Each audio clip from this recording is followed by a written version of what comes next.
시간 함께 나눌 하나님의 말씀입니다. 요한복음 11장 1절로 16절까지입니다. 요한복음 11장 1절로 16절까지 우리 함께 교독하시겠습니다. 요한복음 11장 1절입니다. 어떤 병자가 있으니 이는 마리아와 그 자매 마르다의 마을 베다니에 사는 나사로라.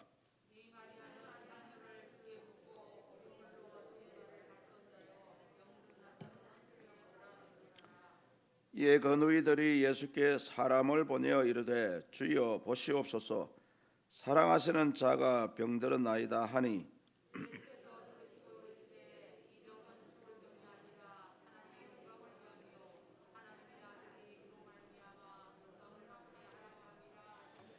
예수께서 본래 마르다와 그 동생과 나사로를 사랑하시더니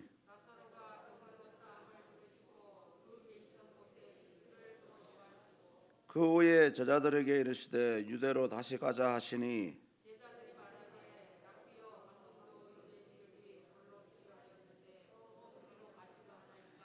예수께서 대답하시되 낮이 12시간이 아니냐 사람이 낮에 다니면 이 세상의 빛을 보므로 실족하지 아니하고 이 말씀을 하신 후에 또 이르시되 우리 친구 나사로가 잠들었도다 그러나 내가 깨우러 가노라. 예수는 그의 죽음을 가리켜 말씀하신 것이나 그들은 잠들어 쉬는 것을 가리켜 말씀하신 줄 생각하는지라.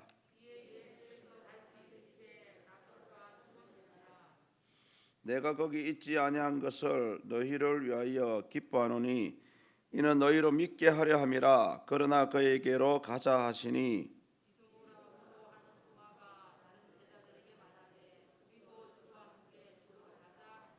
아멘. 지난 시간까지 이제 요한복음의 7대 표적 가운데 6째 표적까지 이제 말씀을 나누었고요. 이제 오늘은 진짜 이 요한복음에 나오는 7가지 표적 가운데 아주 마지막이자 최고의 기적을 우리가 이제 보고 있습니다. 우리 모든 분들이 대부분 잘 알고 있는 내용인데요. 사람이 방금 죽은 것도 아니고요. 하루가 지난 것도 아니고 무려 4일이나 지났는데 몸에서 썩은 냄새가 나고 있는데 그런 사람을 살리시는 죽은 나사로를 살리는 그런 표적입니다. 그래서 우리는 이 사건을 접하면서 굳이 왜 예수님께서 이 나사로를 살리셨을까? 라는 그런 이유를 한번 생각해 보았으면 좋겠습니다. 왜냐하면은 물론 예수님께서 십자가를 지시는 것은 당연한 것이었습니다만은 사실은 이 나사로를 살리는 사건을 기점으로 해서 또 어떻게 보면은 이 사건 때문에 결정적으로 예수님께서 십자가에 달리시게 되었습니다. 물론 우리 신학자들은 이 나사로를 살리는 이 기적에 대해 가지고 요한복음을 대표하는 기적이다라고 얘기하고요. 또 하나는 뭐냐면은 나사로를 살림으로 해서 예수님 당신이 지셔야 될 십자가의 순환과 그런 부활을 미리 예표하고 있다, 미리 보여주고 있다라는 그런 아주 큰 평가를 내리고 있습니다. 그렇다면 우리는 이제 오늘 이 본문을 통해서 잘 알고 있는 내용보다는 굳이 나사로를 살리신 그런 예수님의 이유 의도를 살펴보는 그런 시간이 되었으면 좋겠습니다. 엄밀히 말해서 나사로가 죽었다가 살아난 것을 부활이라고 말할 수는 없습니다. 왜냐하면 물론 나사로가 죽었다 살아나는 것은 맞아요. 그렇지만 결국 나사로는 다시 살아났지만은 또 때가 되어서 죽었습니다. 성경에서 말하는 부활은 오직 우리 예수님께 해당되는 부분이에요. 왜냐하면은 부활이라는 단어 속에는 죽었다가 살아나야 되지만은 또 하나의 조건이 있습니다. 살아났다면은 더 이상 죽으면 안 돼요. 그래서 다시 살아났다라고는 할 수는 있지만은 이 나사로의 다시 살아났음을 부활이다라고 하기는 조금 그 단어의 뜻에 어긋나는 부분입니다. 근데 우리 예수님은 어떻습니까? 3일 만에 살아나셨고요. 또 부활하셨고 지금도 살아계시지 않습니까? 분명히 성경에는 예수님이 죽었다라고 하지 않았고 500명의 제자들이 보는 가운데서 하늘로 올라가셨다라고 되어 있습니다. 또 우리가 또 이 예수님의 부활하시고 지금 살아계심을 우리 모두는 믿음으로 수납을 하고 있고 인정을 하고 있지 않습니까? 그래서 이 부활이라는 개념은 살아나는 것도 중요하지만 살아난 후에 다시는 죽지 않아야 합니다. 그래서 우리가 그 부분을 부활했다라고 얘기를 하는 겁니다.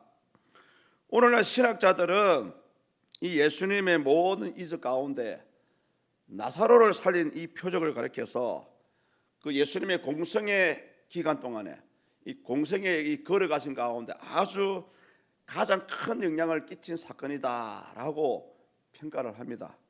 그렇게 보는 이유를 오늘 이 책의 저자인 사도 요한도 가르쳐주고 있어요. 가장 대표적인 그 근거가 뭐냐 하면은 이때까지 예수님께서 공생의 사역을 하시면서 많은 사람이 믿기도 했지만은 또 많은 사람이 떠나갔습니다. 대부분 믿는 사람들의 그 구성을 보면은 그 당시 유대인들은 별로 없었어요. 대부분 이방인들이나 또 유대인 가운데 소외를 받았던 사마리아 사람들이 대부분이었습니다. 그런데 죽은 나사로가 살아나면서부터요, 많은 유대인들이 예수님께로 돌아왔어요. 그 내용이 요한복음 11장 45절에 나옵니다. 그런 부분에서 진짜 이 나사로가 살아난 사건이 예수님의 공생의 기간에 굉장히 큰 영향을 끼쳤다라고 생각을 할 수가 있고요. 또 한 가지는 뭐냐면은 이때까지 예수님을 반대하던 유대 지도자들이 이제 결정적으로 정신을 차리게 된 것이 뭐냐 하면은 죽은 나사로가 살아난 거예요. 안전병이가 일어나고 눈먼 자가 눈을 뜨고 그런 기적을 보면서도 이 유대 지도자들은 그래도 긴가민가했거든요. 근데 이제 죽은 사람이 딱 살아나고 많은 유대인들이 예수를 따라가니까 이제 이 사람들이 이제 자기들 쪽에 볼 때는 정신을 차린 거예요. 아주 큰 위기감을 느끼게 되었습니다. 이 사건을 기점으로 해서 이제 예수님을 어떻게 잡아 죽일까라는 그런 궁리를 하게 되었습니다. 더 결정적인 근거가 더 이 사건이 예수님의 공생의 기간에 영향을 끼친 사건이 뭐냐 하면은 특히 그 당시 가장 우두머리였던 대제사장 가야바, 이 사건 전까지는 가야바가 그래도 잠잠했어요. 이 사건을 보고 나서 이제부터 이 예수를 그냥 놔두면 안 되겠다라는 그런 결심을 하게 되었고요. 이 사건 이후로부터 이제 가야바가 예수님을 어떻게 잡아 죽을 건지 궁리를 하게 되는 그런 계기가 되는 사건이었습니다. 그 예수님은 이런 여러 가지의 위험을 무릅쓰고 이 나사로를 살리게 되는데요. 그 이유가 있습니다. 물론 우리가 잘 알고 있는 내용이지만은 가장 첫 번째 이유는 뭐냐면 당신이 나사로를 살린 이유는 하나님의 영광을 위해서라고 말씀을 하고 있어요. 그 내용이 본문 4절 상반절에 나옵니다. 우리 4절을 다 같이 한번 읽어보시겠습니다. 예수께서 들으시고 이르시되 이 병은 죽을 병이 아니라 하나님의 영광을 위함이요 하나님의 아들이 이로 말미암아 영광을 받게 하려 함이라 하시더라. 아멘. 그 4절 상반절에 보시면 이런 말씀이 나오죠. 이 병은 죽을 병이 아니다. 물론 예수님이 하신 말씀입니다. 틀린 말씀은 아니에요. 근데 원문에 들어가면은 어떻게 얘기하냐면은 이 병은 죽음을 향해 있다, 그렇게 해석을 하고 있습니다. 쉽게 얘기하면은 예수님이 말로서는 나사로가 죽을 병이 아니다 하고 하셨지만 실질적으로 나사로의 병은 당장 죽는 아주 큰 병이었습니다. 그런 상황을 아시면서도 죽을 병이 아니다라고 하신 것은 예수님의 다른 의도가 있죠. 이 나사로가 죽게 되면은 내가 그를 살릴 것이다 하는 그런 의도를 가지고 있고요.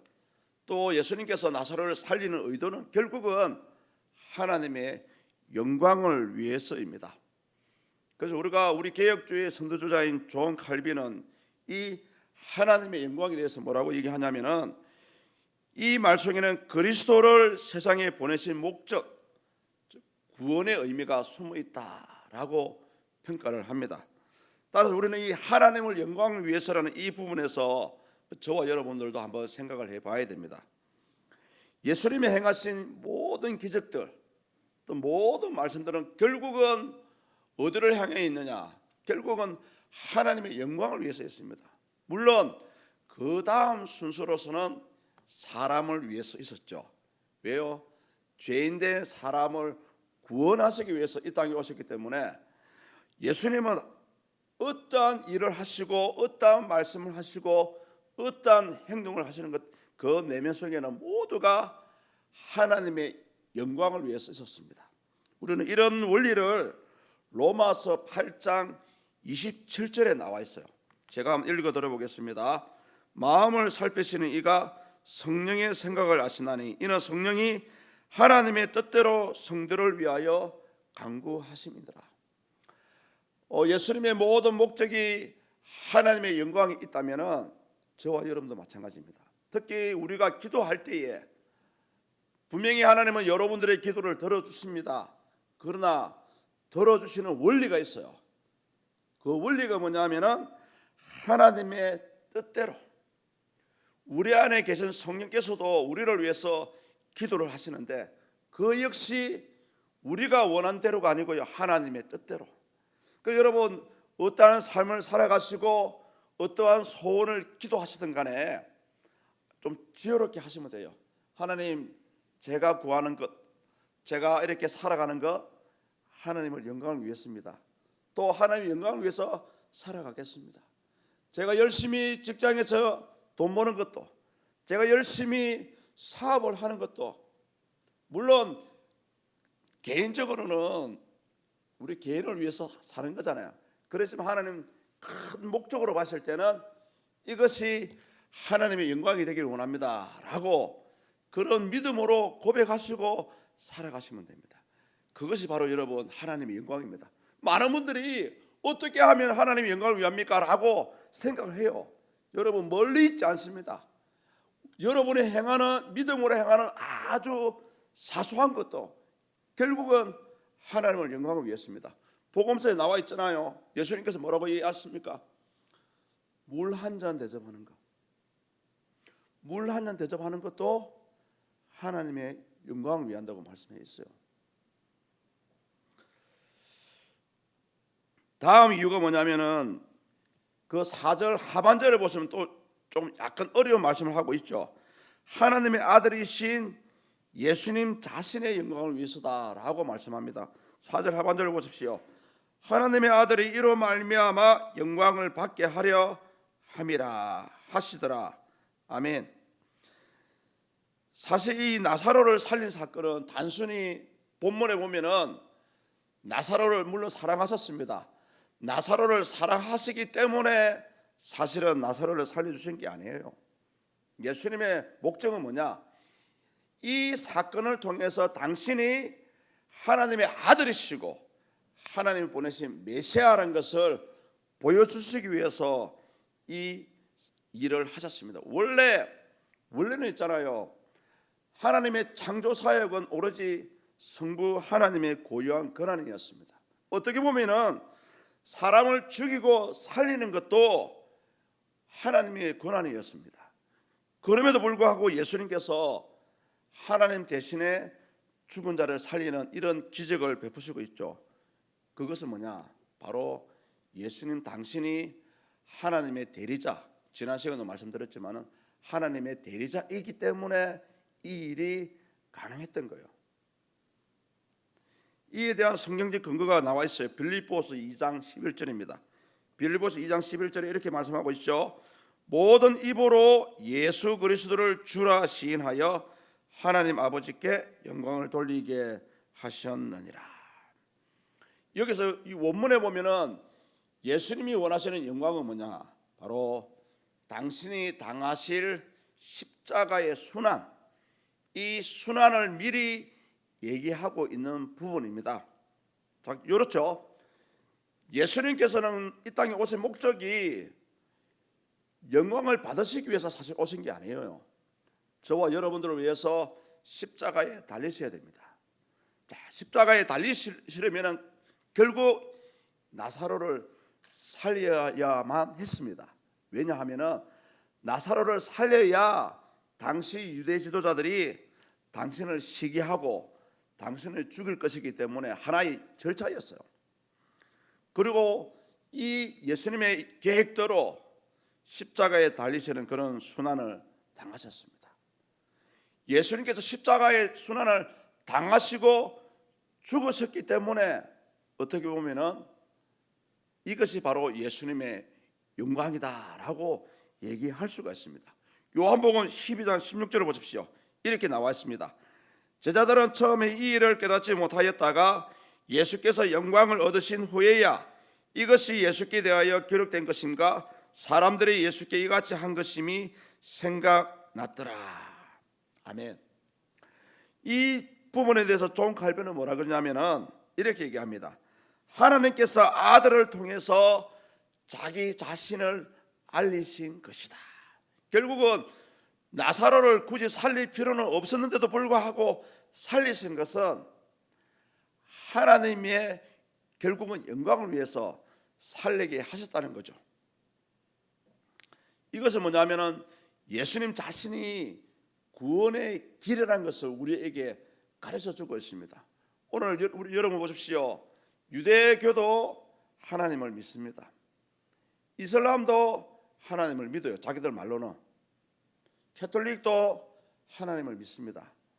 그럼에도 불구하고 그런 교회를 그런 하나님을 믿는 사람들에게 과연 구원이 있을까라는 질문을 저에게 하신다면 저는 요한복음 5장 23절로 답변을 하겠습니다. 요한복음 5장 23절입니다. 제가 읽어드려 볼게요. 이는 모든 사람으로 아버지를 공경하는 것 같이 아들을 공경하게 하려 하심이라. 아들을 공경하지 아니하는 자는 그를 보내신 아버지도 공경하지 아니하느니라. 우리 하나님께서는 모든 권한과 권리를 예수님께 양도를 했습니다.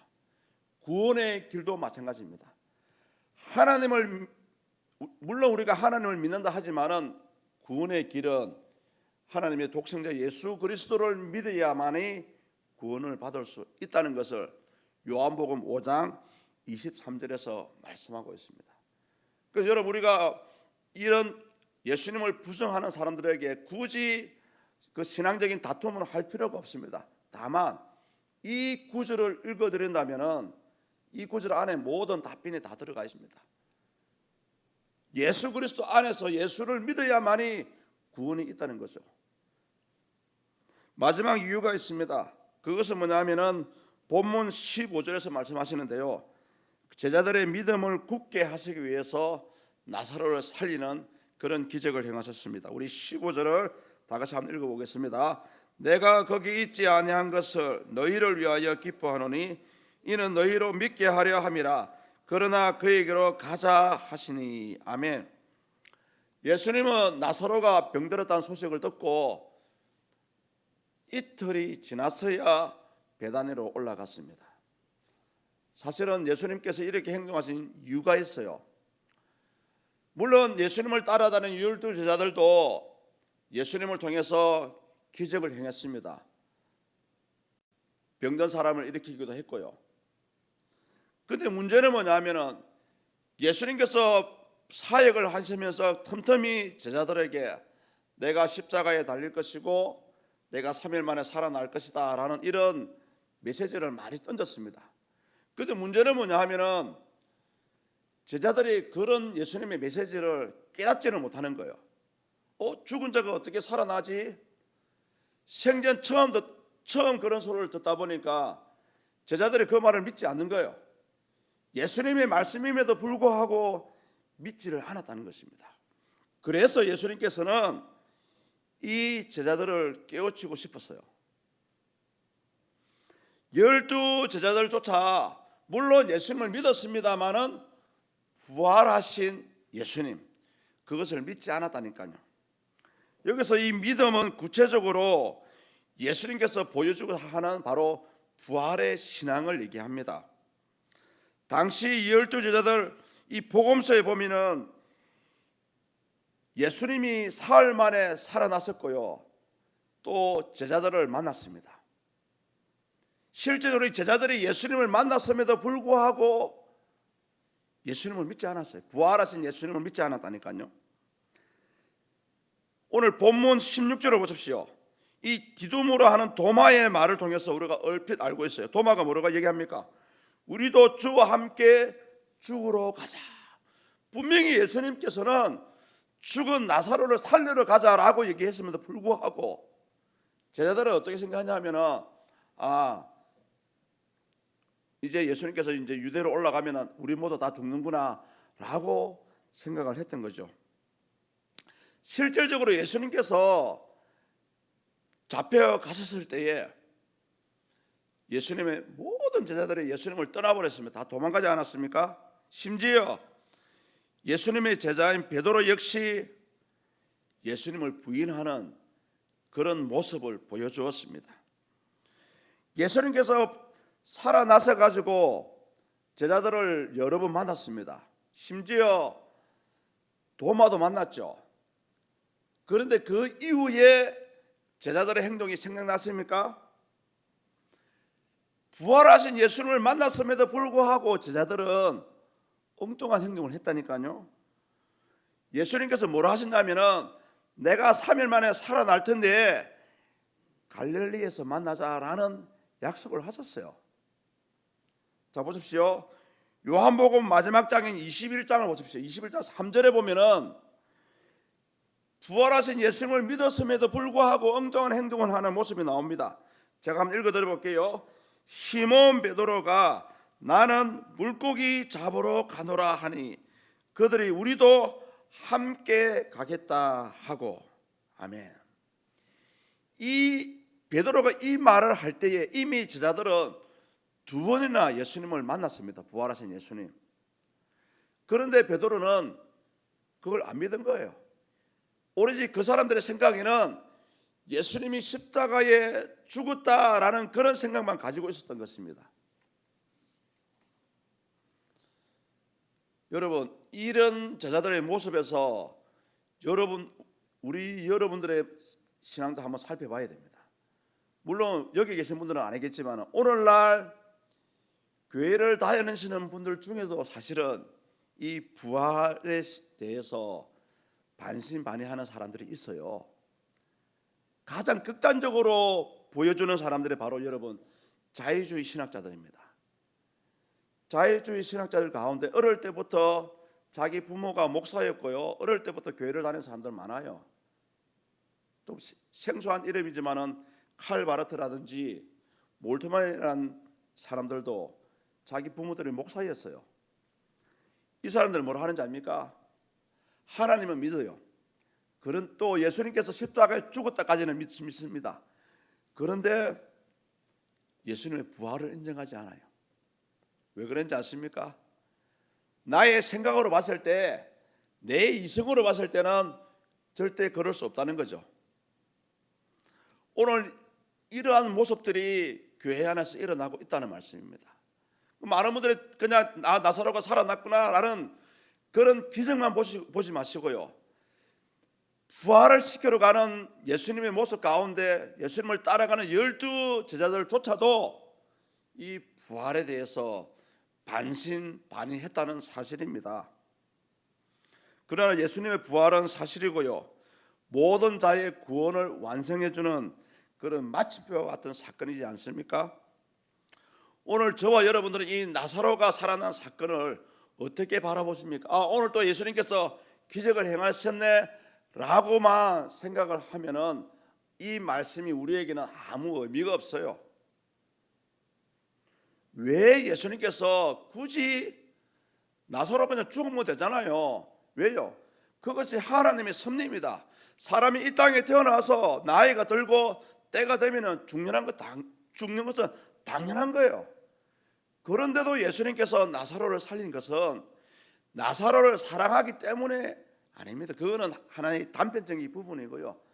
죽은 나사로를 통해서 당신이 이 땅에서 어떻게 십자가를 지시고 어떻게 죽고 어떻게 살아날 것인지를 미리 우리에게 보여주고 있다라는 사실입니다. 더 중요한 것은 뭐냐? 많은 사람들이 예수님의 말씀이 어렵다라고 생각하면서 대부분 다 떠나갔습니다.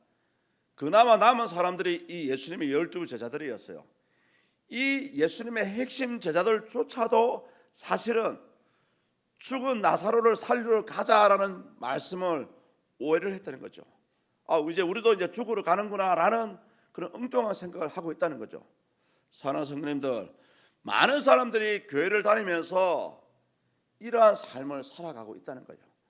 분명히 말씀에는 내가 곧 길이요 진리요 생명이라는 예수님을 제시를 하시는데도 불구하고 많은 분들이 길 대신에 예수님을 안 따라가고 있다는 거죠.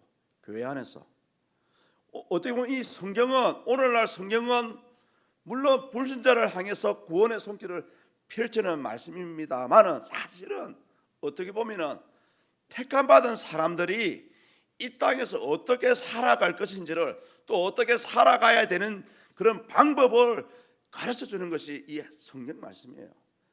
근데 많은 분들이 설교를 잘 들어요. 예배를 잘 드립니다만은 주시는 말씀을 단지 성경 속의 이야기로 끝나버리는 거죠. 이 말씀이 여러분의 삶 가운데 그대로 적용이 되어야 됩니다. 그렇게 적용이 안 되니까 많은 분들이 교회를 떠나가요. 하나님 안 계신다, 하나님 없다. 여러분 잘 알고 있는 니체가 하나님이 없다라고 얘기했잖아요. 근데 사실은 왜 그런 얘기를 했는지 아십니까? 자기가 생각하는 하나님, 자기가 생각하는 예수님이 아니니까 하나님이 없다라고 얘기하는 거예요. 오늘 많은 분들이 교회를 다니고 있음에도 불구하고 말은 하나님 계십니다 하지만은 그의 행동들은 사실은 하나님이 없다라는 그런 삶을 살아가고 있다는 거죠. 사랑하는 성도님들, 우리가 이 오늘 나사로를 살리신 이 사건을 통해서 과연 나에게 주시는 메시지가 뭔지 한번 곰곰이 한번 생각을 해보십시오. 나사로가 살아난 것은 어떻게 보면은 예수님으로서는 아주 당연한 능력을 행하신 겁니다. 그것만 보면은 이 사건은, 이 이야기는 저와 여러분들의 하등에 관련이 없습니다. 이 말씀 가지고 어떻게 우리의 삶 가운데 적용을 할 거예요? 그 문제는 뭐냐? 부활의 능력을 보여주신 하나님 예수님께서 저와 여러분 삶 가운데 이 부활의 신앙을 가지고 그러한 삶을 살아가라는 거죠. 짧게 제가 한번 예를 들어 볼게요. 전도하는 거요. 굳이 전도할 필요도 없습니다, 여러분. 여러분의 삶에 살아가는 모습을 보고 사람들은 당신은 예수 믿는 사람 같습니다라고 인정을 합니다. 인정을 하게 되면 그때부터 그 사람한테는 자연적으로 복음이 전해지고 있는 겁니다. 오늘 예수님께서 우리에게 주시는 메시지가 요 말입니다. 12 제자들조차도 예수님의 부활하실 것을 믿지 않았다는 것이요. 그런데 이 제자들이 예수님의 기적을 체험하지 못했던 사람들입니까? 아닙니다. 제자들 역시 예수님이 주신 능력을 가지고 안전병기를 일으키기도 했고요, 기적을 행했던 제자들입니다. 그럼에도 불구하고 부활하신다는 예수님을 믿지 않았다는 거지. 왜 그렇습니까, 여러분? 왜 그런 믿지 않았을까요? 결국은 하나님 말씀보다 저와 여러분들의 생각이 앞서기 때문에 그렇습니다. 저는 오늘 여러분에게 이런 도전의 말씀을 드리고 싶어요. 왜 하나님께 구하지 않습니까? 왜 구하지 않는지 아십니까? 하나님의 능력을 믿지 않기 때문에 그래요. 몸이 아파요? 구하세요. 하나님 내 몸 낫게 해주세요. 돈이 없습니까? 달라고 하세요. 인생의 길이 막혀 있나요? 여러분의 자녀의 길이 막혀 있나요? 구하세요. 하나님께. 성경에는 예수님께서 어떤 조건을 내세우지 않았습니다. 단지 구하라 주실 것이요. 많은 분들이 하나님의 전능하심을 인정을 못하는 거예요. 내 생각에는 아닐 것 같아. 내가 이런 기도를 하면 하나님 안 들어줄 것 같아. 불가능할 것 같아요. 구하세요. 여러분의 병은 불치병입니까? 사복음서를 보십시오. 눈먼자가 불치병이었어요. 안전병이 불치병이었습니다. 문둥병자가 어떻게 살아나요, 여러분? 어떻게 치유됩니까? 오늘날도 문둥병자 치유가 안 됩니다, 여러분. 그런데 성경은 이미 예수 이름으로 선포하니까 귀신이 떠나가고요. 그런 질병이 낫지 않습니까? 우리는 이런 전능하신 하나님을 믿고 있으면서도 불구하고 구하지 않는 거예요. 제자들도 마찬가지였습니다. 예수님의 전능하심을 믿고 있었지만은 부활하신다는 사실을 인정을 안 했다니까요. 왜요? 한 번도 부활한 사람을 못 봤거든요. 사랑하는 성도님들, 구하십시오. 왜 안 구하십니까? 구하셔야 된다니까요.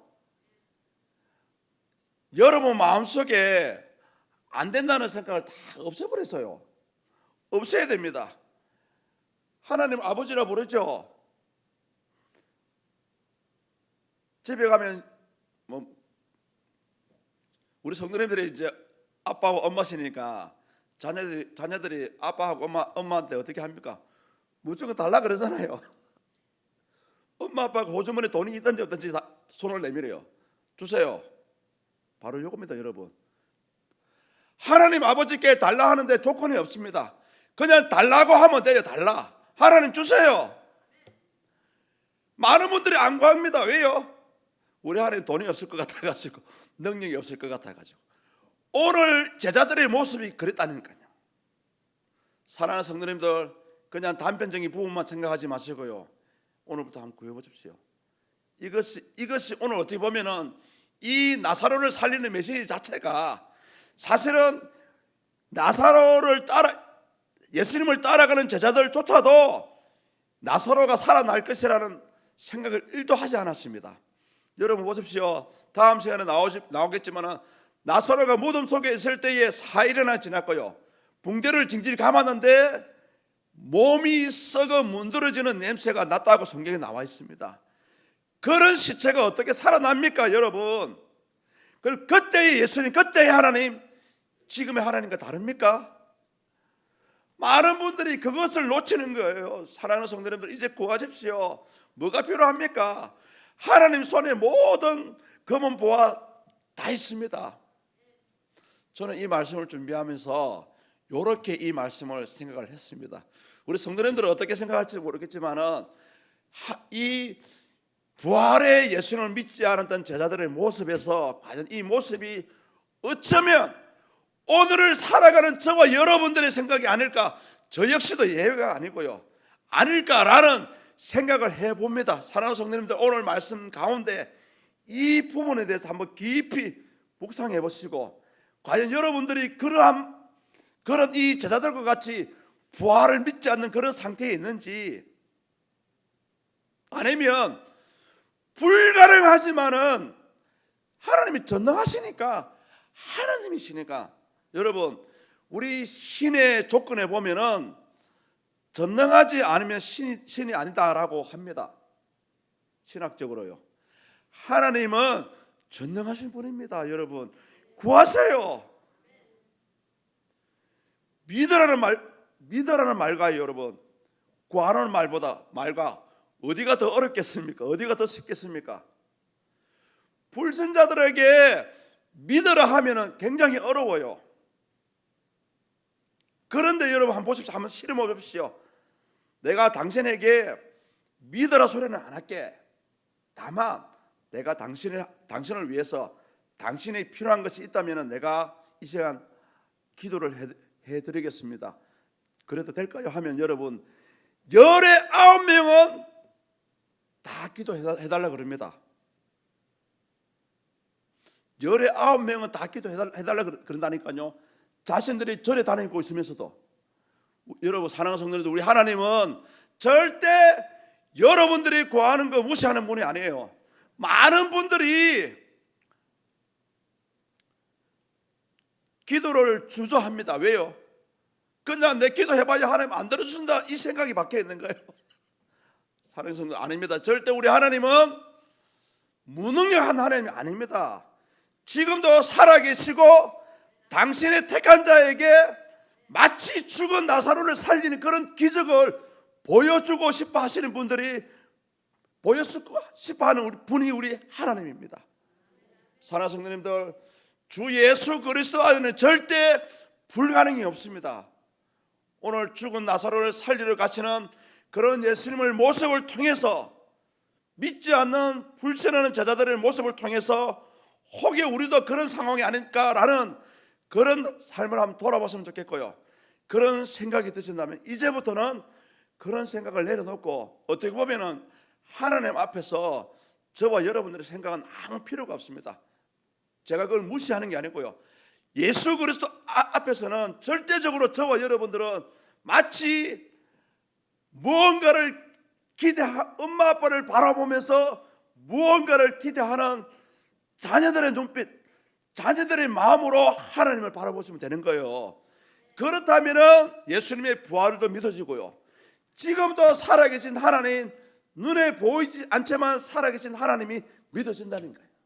오늘 사랑하는 성도들, 오늘부터라도 이제 모든 불가능한 우리 인간의 생각을 내려놓고 진짜 부활의 능력을 보여주신 예수 그리스도, 그런 능력의 하나님을 믿고 또 구하시고요, 그런 부활의 소망을 가지고 하루하루의 삶을 살아가시기를 주 예수 이름으로 간절히 축복합니다.